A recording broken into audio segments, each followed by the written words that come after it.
Hello and happy Monday to you from Coach and BB and Frankie and Verdine at Radically Rational and radicallyrational.com. Hey, Kim Mulkey, Cher called. She wants her outfit back. Just having a little fun. All respect to Kim Mulkey and the LSU Tigers. That was more than impressive. Think about what they did. They absorbed all those early 35-foot three-pointers by Caitlin Clark, didn't even blink. And then LSU's star player has to sit out pretty much the entire second quarter in foul trouble.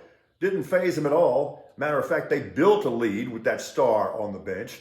They go on to set a scoring record, and they blow out Iowa. And with that, LSU has its first women's national title, and Kim Mulkey has her fourth, adding this one to the three she won at Baylor. That was more than impressive. As for Clark, give her credit. She finished the tournament with 191 total points in that one NCAA tournament, and that's the highest total ever by either a woman or a man. Amazing. Now, culturally, I thought this was kind of cool.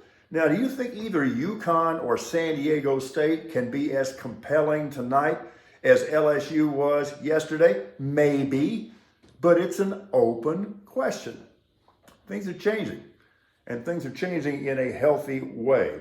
That was really good stuff yesterday as Corey Connors held off Sam Stevens to win the Valero Texas Open. So Connors now goes back to Augusta, where he finished sixth in the Masters last year. I did feel badly for Patrick Rogers. He was the 54-hole leader. He couldn't close the deal, and that's the fourth time that's happened. I'm wishing him good things in the future. While we're doing things musically, remember Randy Newman? You can leave your hat on. Okay, I've got a fashion question for you.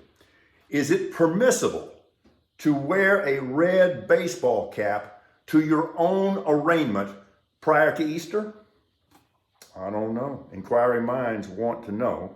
Now, there are multiple media reports out there, and you know this is true, that Team Trump is already trotting out a line of merchandise to promote the indictment and, of course, try to falsely portray Trump as some kind of innocent, persecuted victim. I've got some marketing chops, and I want to be helpful here. So let me make this recommendation, or at least just kind of suggest this to him. Do you remember the first iteration of the XFL way back in 2001?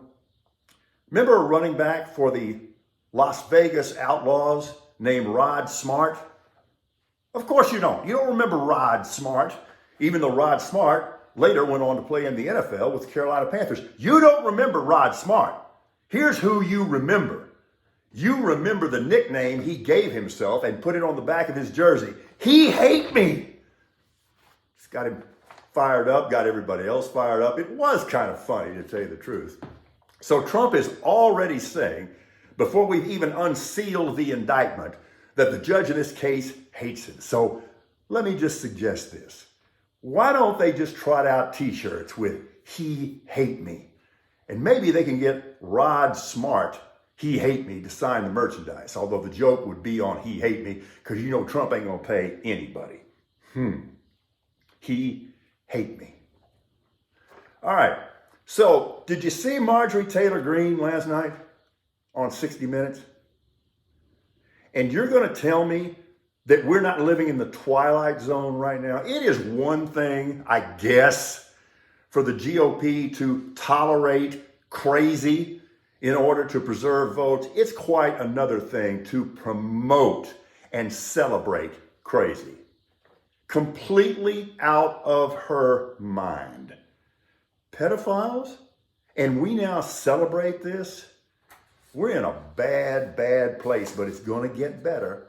I'm going to ask you one rhetorical question on my way out the door on this Monday morning.